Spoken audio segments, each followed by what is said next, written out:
जय हिंद सर। जय हिंद बच्चों, इस समय आप लोग महामना इंस्टीट्यूट के यूट्यूब चैनल से जुड़े हुए हैं और इस चैनल में मैं आप सबका स्वागत करता हूं। आज हम लोग class 11th physics Hindi medium NCERT book के 15th चैप्टर तरंगें यानी वेव्स के अंतर्गत हम लोग डॉपलर इफेक्ट पढ़ने जा रहे हैं। डॉपलर इफेक्ट भी कहते हैं, डॉपलर शिफ्ट भी कहते हैं। देखिए, डॉपलर इफेक्ट, ये साइंटिस्ट थे डॉपलर। डॉपलर ने सन 1842 ईस्वी में इसका अनुभव किया था। और अनुभव क्या है जरा ध्यान से समझ लीजिए। जैसे मान लीजिए आप स्टेशन पर बैठे हुए हैं और कोई बहुत सुपर फास्ट ट्रेन स्टेशन पर से जब भी गुजरती है तो हॉर्न देते हुए गुजरती है। हम स्टेशन पर बैठे हुए हैं और ट्रेन बहुत दूर से हॉर्न देते हुए आ रही है और हमारे पास आकर के और हॉर्न देते हुए आगे निकल जा रही, गुजर जा रही है। तो हम स्टेशन पर बैठे रहते हैं तो हमको लगता है, जब ट्रेन दूर रहती है तो हमको लगता है कि ट्रेन का जो हॉर्न है उस हॉर्न की आवृत्ति बहुत कम है। फिर हमको ऐसा लगता है कि वह ट्रेन जैसे जैसे हमारे नज़दीक आ रही है उसकी आवृत्ति बढ़ती जा रही है। और फिर जब हमारे पास आती है तो लगती है कि आवृत्ति बहुत अधिक बढ़ गई। फिर वही ट्रेन जब हमसे दूर जाने लगती है तो लगता है कि उसकी आवृत्ति धीरे धीरे कम होती जा रही है। और जब बहुत दूर चली जाती है तो लगता है कि आवृत्ति खत्म हो गई, जबकि ऐसा होता नहीं है। ट्रेन की आवृत्ति में, ट्रेन का जो हॉर्न है उसकी आवृत्ति में कोई परिवर्तन नहीं होता है। केवल इस आवृत्ति में परिवर्तन का हमको आभास होता है। उसकी हमको आभास होता है कि उसकी आवृत्ति में परिवर्तन हो रहा है। या यही नहीं, जैसे मान लीजिए सुपर फास्ट ट्रेन चल रही, उस ट्रेन में हम बैठे हुए हैं और कहीं रेलवे लाइन के किनारे, रेलवे ट्रैक के किनारे कहीं साउंड बॉक्स बज रहा है, डीजे बज रहा है, या कोई भी ध्वनि स्रोत है, ध्वनि स्रोत जिससे ध्वनि निकल रही है, बज रहा है। तो जब ट्रेन दूर रहती है तो वह आवाज़ धीरे धीरे सुनाई देता है तो हमको लगता है कि आवृत्ति कम है। और जैसे ही ट्रेन उसके नज़दीक आती है उसकी आवृत्ति अचानक बढ़ जाती है और फिर जब आगे बढ़ जाती है तो उसकी आवृत्ति धीरे धीरे कम हो जाती है। तो इस प्रकार स्रोत एवं श्रोता, स्रोत माने जहाँ से ध्वनि उत्पन्न हो रही है, और श्रोता मतलब जो ध्वनि सुन रहा है। स्रोत तथा श्रोता के सापेक्ष गति के कारण ध्वनि के आवृत्ति में होने वाले आभासी परिवर्तन को ही डॉपलर इफेक्ट कहते हैं। इस इफेक्ट के बारे में, चूंकि इस प्रभाव के बारे में डॉपलर ने बताया था, इसलिए इसको हम डॉपलर इफेक्ट कहते हैं। अब देखिए, इसमें 3 स्थितियां आती हैं मुख्य रूप से। पहली स्थिति तो ये होती है कि श्रोता स्थिर है, यानी ध्वनि को सुनने वाला स्थिर है, श्रोता स्थिर है और स्रोत गतिमान है। दूसरी स्थिति ये होती है कि स्रोत स्थिर है और श्रोता गतिमान है। और तीसरी स्थिति ये होती है कि दोनों गतिमान हो। तो अब देखिए, जब पहली स्थिति क्या होगी हम आपको बताने जा रहे हैं। ध्वनि स्रोत गतिमान है, पहली स्थिति हम आपको बता रहे हैं कि ध्वनि स्रोत गतिमान है, ध्वनि स्रोत गतिमान है तथा श्रोता स्थिर है, श्रोता स्थिर है, ये पहली स्थिति होती है। तो अब देखें, आप जरा ध्यान पूर्वक देखें। अब यहां हम आपको बता दें कि अगर, समझिए आप, अगर ध्वनि स्रोत क्या स्पीड, ध्वनि स्रोत का वेग Vs हो, यस का मतलब होता है सोर्स।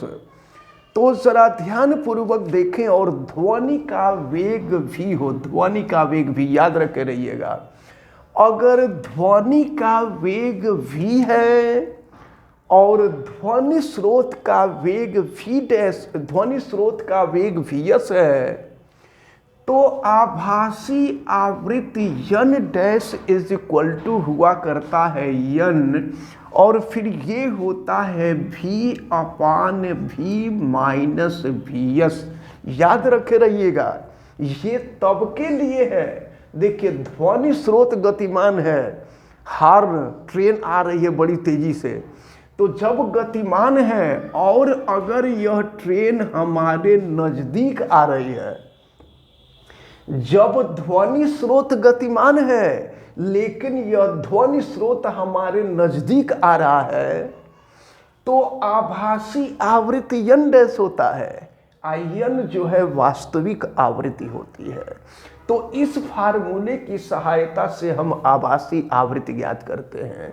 और दूसरी स्थिति, अगर मान लीजिए, देखिए n dash is equal to n v upon v plus vs हो जाता है, और चूंकि इन सबका डेरिवेशन आपके सिलेबस में नहीं है, केवल सूत्रों के बारे में पढ़ना है, तो ये तब के लिए है जब ध्वनि स्रोत हमसे दूर जा रहा है।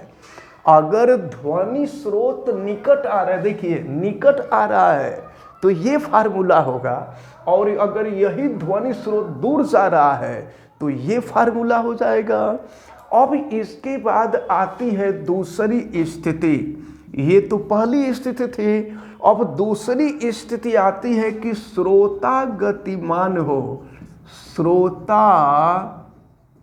गतिमान हो तथा ध्वनि स्रोत स्थिर हो, तथा ध्वनि स्रोत स्थिर हो, ध्वनि स्रोत स्थिर हो, तो क्या होता है, अब इसको देखना है। अब देखें, अगर देखिए श्रोता गतिमान है, श्रोता सुनने वाला, एब्जॉर्ब करने वाला, ऑब्जर्वर गतिमान है, तो अगर ऑब्जर्वर का जो वेग है वो vo है, तो देखें आभासी आवृत्ति n dash is equal to n, और ये हो जाता है आपका v plus vo upon v। ये तब के लिए है जब श्रोता नजदीक आ रहा हो स्रोत के। और दूसरी स्थिति, अगर दूर जा रहा हो, तो जब दूर जा रहा होता है तो उस स्थिति में n dash is equal to n v minus vo upon v। केवल चिन्ह बदल जाता है, सभी सूत्रों में देखिए केवल चिन्ह बदल जा रहा है। ये तब के लिए है जब दूर जा रहा हो। अब इसके बाद जो है कंडीशन आती है कि अगर दोनों गतिमान हो, दोनों गतिमान हो, ध्वनि स्रोत और श्रोता दोनों गतिमान हो, तीसरी कंडीशन आती है कि ध्वनि स्रोत तथा श्रोता दोनों गतिमान हो। जब दोनों गतिमान हो तो क्या होता है, दोनों गतिमान हो, तो अब देखिए जब दोनों गतिमान हो और दोनों एक ही दिशा में जा रहे हो भिन्न भिन्न वेग से, अगर दोनों एक ही दिशा में जा रहे हैं और एक समान वेग से जा रहे हैं तो डॉपलर इफेक्ट नहीं होगा। दोनों एक ही दिशा में जा रहे हैं और उनकी वेलोसिटी अलग अलग हो तब डॉपलर इफेक्ट होगा। उस स्थिति में जो आभासी आवृत्ति होती है n dash is equal to n, और फिर ये होता है आपका v माइनस vo अपान होता है v माइनस vs। ये जब दोनों एक ही दिशा में हो तो, और जब दिशा विपरीत होती है तो माइनस के जगह पे प्लस हो जाता है। तो ये होता है डॉपलर इफेक्ट। और तो इस प्रकार जो है ये तीन स्थितियां मुख्य रूप से आपको पढ़नी थी, और तीनों स्थितियों को आपने पढ़ लिया।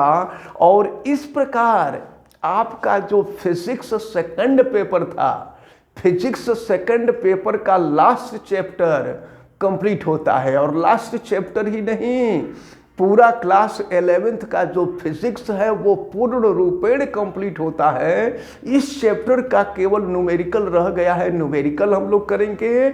और इसके बाद जो मेन चैप्टर जो आप लोगों को टफ लगे होंगे उनको आप बताएंगे, तो उन सब चीज़ों को हम आपको बता करके कंप्लीट कराएंगे।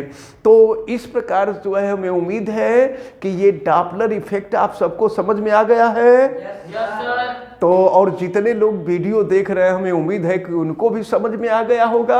आप वीडियो को लाइक ज़रूर कीजिएगा, और अगर आप चैनल पे नए हैं तो चैनल को सब्सक्राइब भी कर लीजिए, बेल आइकन को भी प्रेस करें, और वीडियो को मैक्सिमम स्टूडेंट तक शेयर करें। अगर किसी प्रकार की कोई दिक्कत समझ में आती है तो आप हमें कमेंट करके ज़रूर बतावें। आप सभी लोगों का बहुत बहुत धन्यवाद। जय Hind. Thank you sir. Thank